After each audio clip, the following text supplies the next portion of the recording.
Sabi naman, hindi mayaman. But money was never a problem for us to live.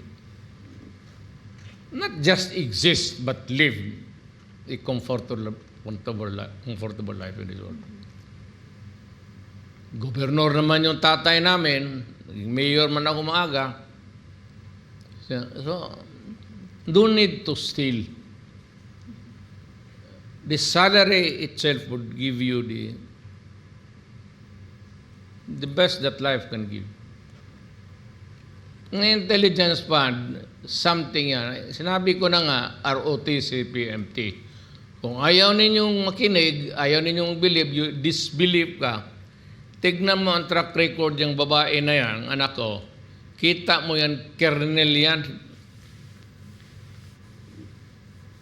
Si reserve, natural. Ganon talagang utak niya na yan, oh. Nadala yan sa military, thinking.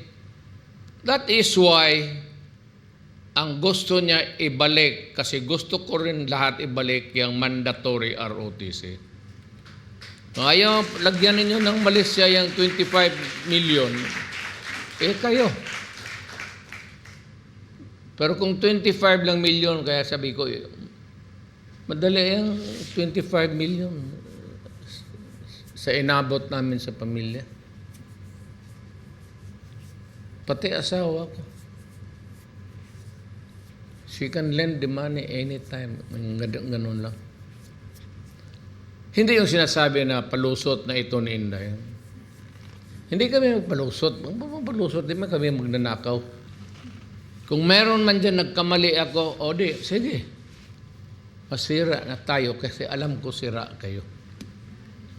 Siguro.